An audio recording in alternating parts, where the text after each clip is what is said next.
water, which was Frank Lloyd Wright.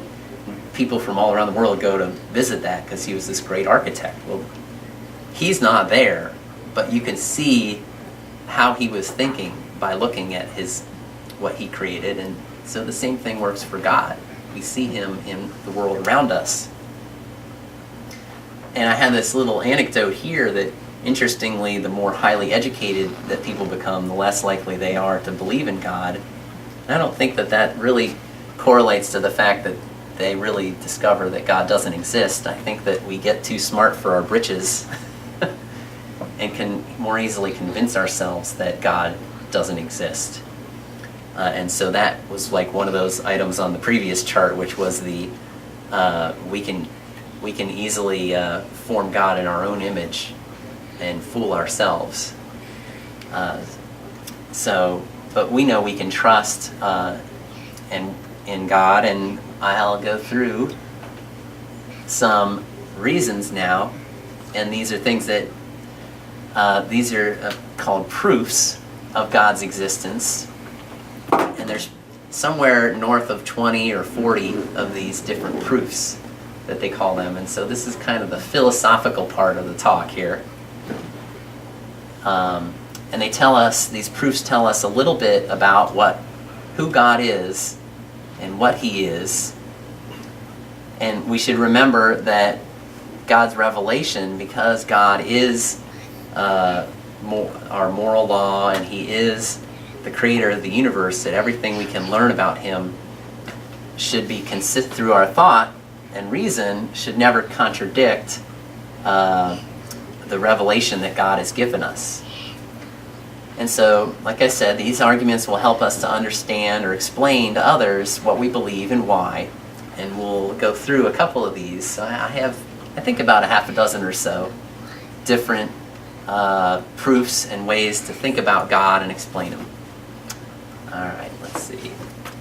Here we go. So this is called the argument from design.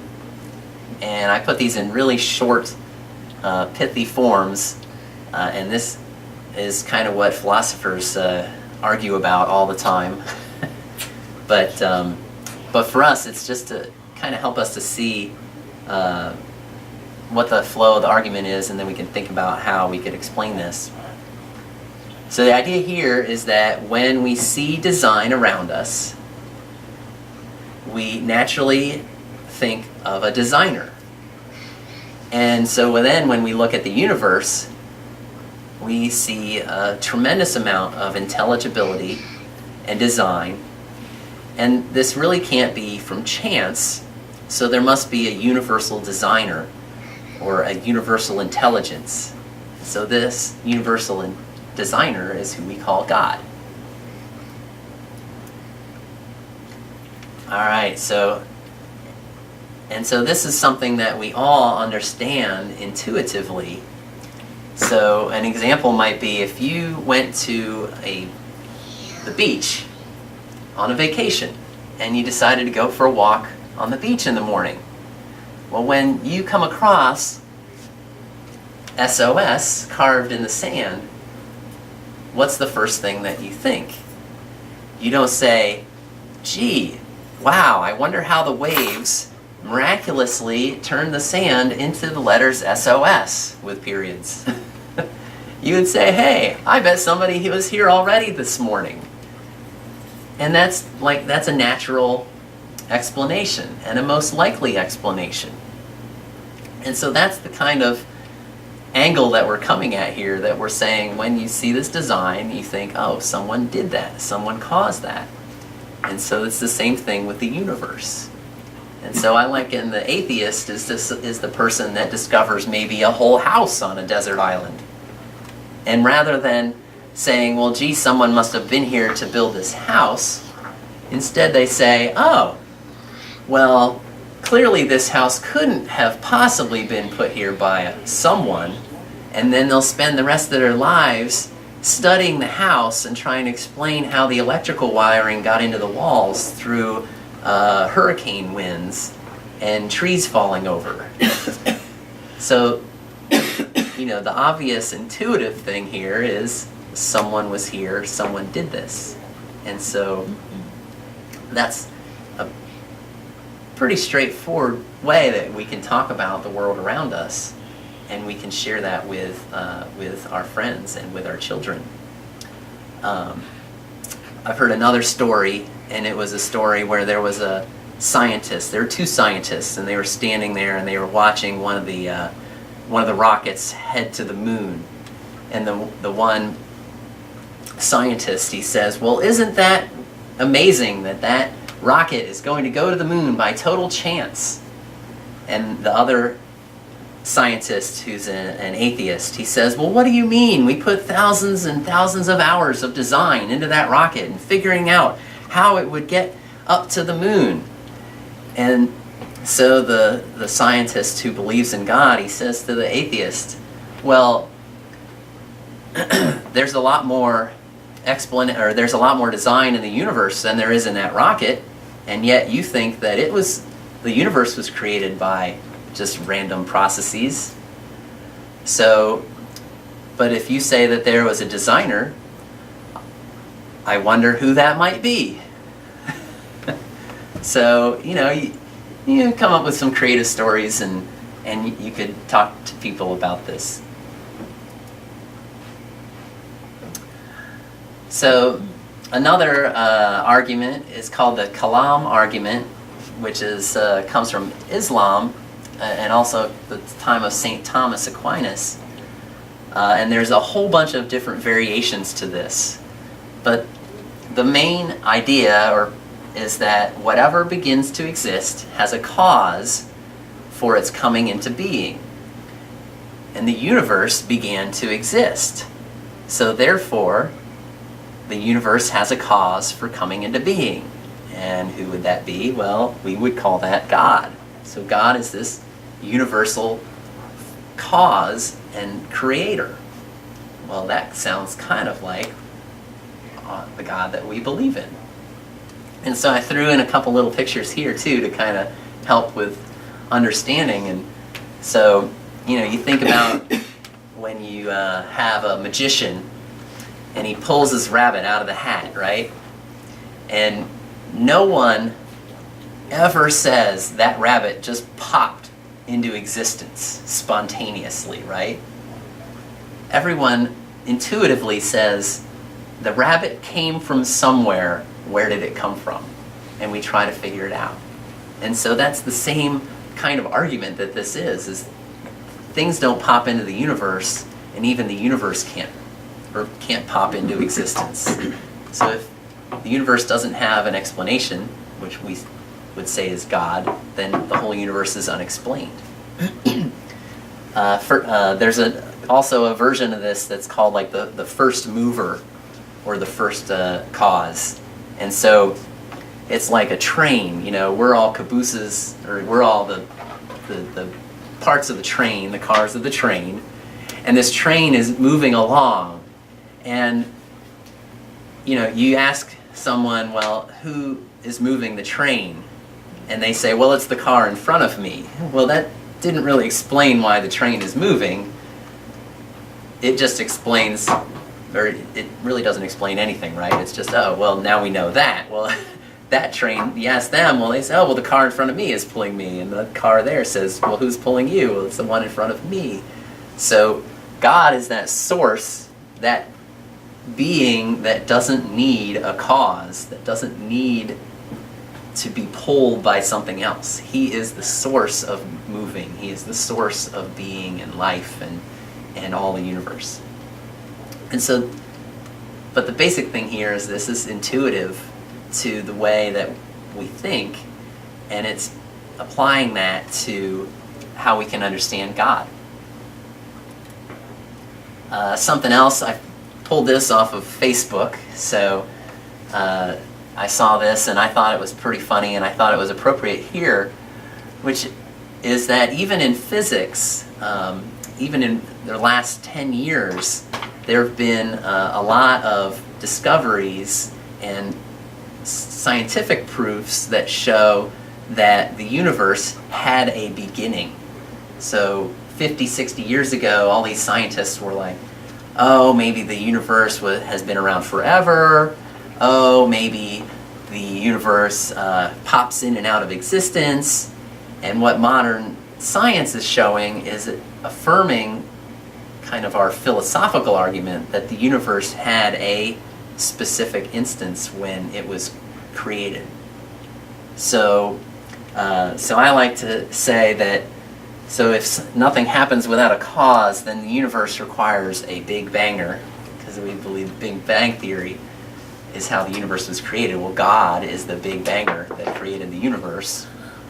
And then this picture here is of Father George Lemaitre with Einstein, and Father Lemaitre was the one who put forth the Big Bang Theory. So it's even a Catholic priest who was also a physicist who put forth this theory, and so it's science and faith coming together in a kind of interesting way. And there's a whole bunch of books that maybe I'll read someday that talk about all these different ways that science affirms that God exists. So that's pretty cool. All right, so here's the argument for miracles, and this one is pretty interesting, and I know people that this is really a powerful witness for them. But the idea is that a miracle is an event whose only adequate explanation is the extraordinary and direct intervention of God, and there are many well-attested miracles, and so therefore God exists.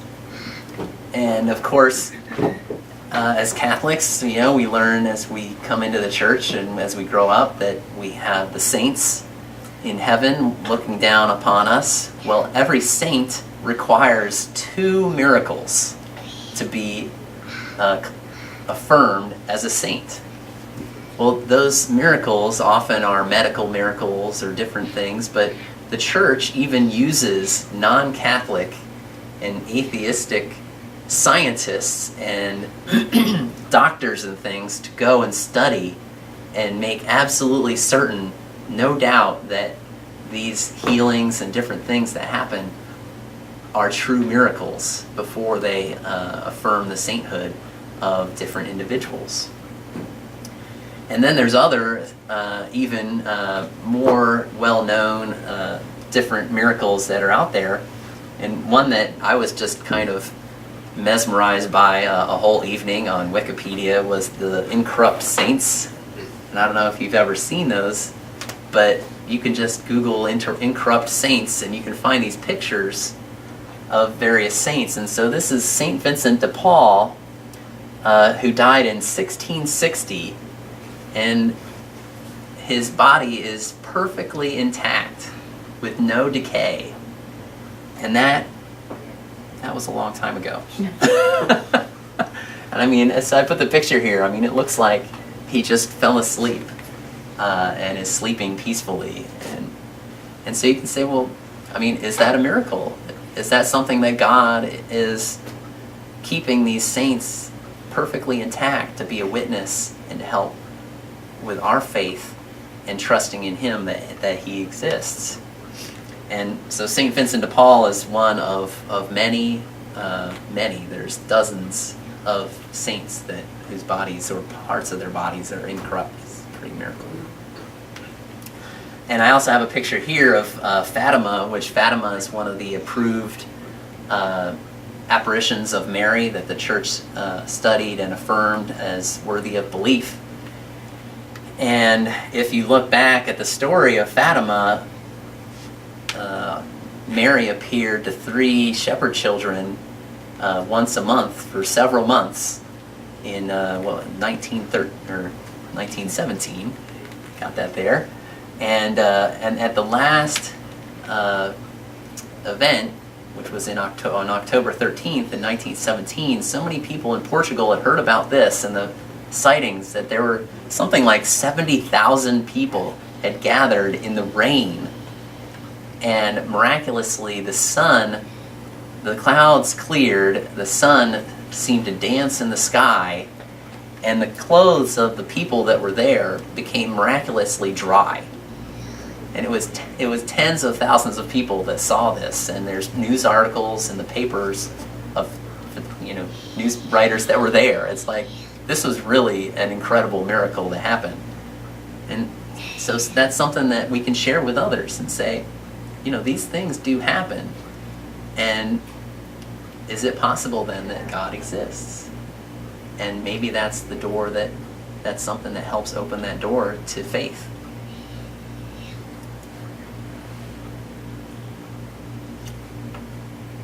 Here's another argument that's a little bit more philosophical, but the idea that our conscience and our experience tell us that there are certain moral laws that must always be followed.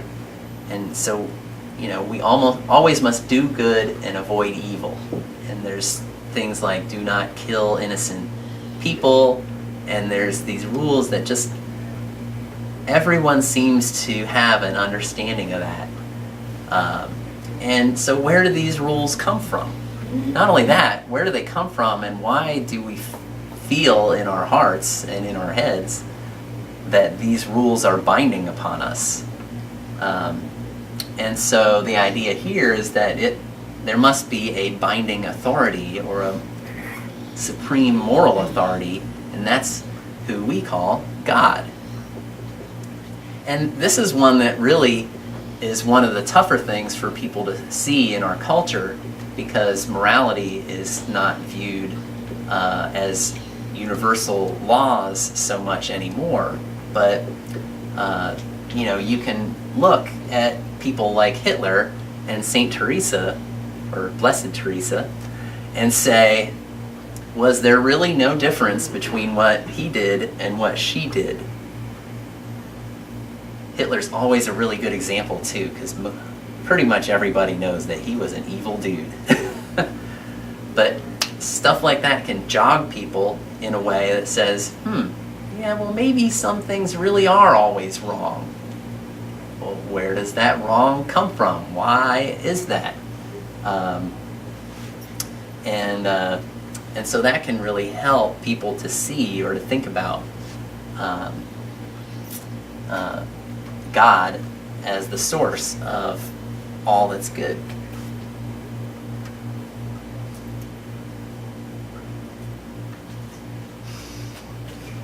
Alright, so this is the argument from desire, and this one is kind of a neat argument that C.S. Lewis in particular liked to use. And the idea here is that we all have a natural desire for joy, for happiness, a joy or happiness that always seems beyond our grasp in this world. And then a second part of this argument is that all innate natural desires have a matching reality that can satisfy it. And so therefore there must be something that exists that is more than time and earth and creatures, something that will satisfy our desire. And that would be God, is that being that is what our hearts long for. And so kind of, a little bit more of how this kind of plays out is the idea is that the key is the natural desires. So we have natural desires for eating. We get hungry. So that's something that all human beings have a desire for. Well, there is food. Maybe sleep. We all get tired. Well, there is sleep, right? So these are natural desires. So, wanting the Bengals to win the Super Bowl, probably not a natural desire. Maybe a good thing, but it's probably not a natural desire. But these things that all of humanity has in their hearts and is searching for is a natural desire. Even you could think of, ducks have flippers and, want to swim. Well, there's water. So, but there is something in us that always wants more. And so you could even ask someone, well, what do you want? What do you want? Millions of dollars, a huge mansion in Oakwood, a beautiful, everything perfect, win the lottery every week, whatever, parties, food. Like, the reality is all of that is great and good stuff, but you still won't be happy because people have tried that for all of our history and it never works out. You always want more. You want something more. Well, Catholics are here to say, God is who you're looking for, and come on home.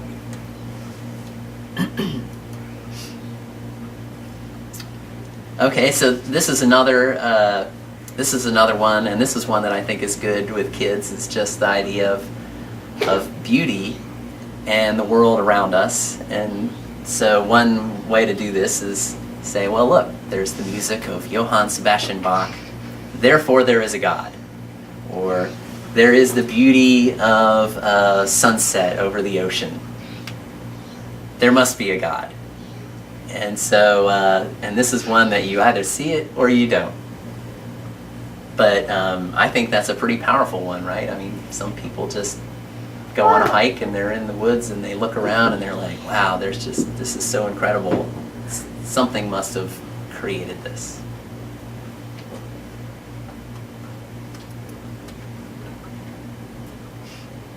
All right, so Pascal's wager, this is a really famous proof. It's not really a proof, but it's kind of an argument to help people to think about the existence of God. And so Pascal was a Christian, but he felt that you couldn't prove God's existence logically. And so he came up with a different argument, which basically comes down to this. You have one life. And in this life, you can wager for or against God's existence. So if you believe in God and He exists, then you win everything. Eternal happiness, forever and ever with God. If you wager against God and He exists,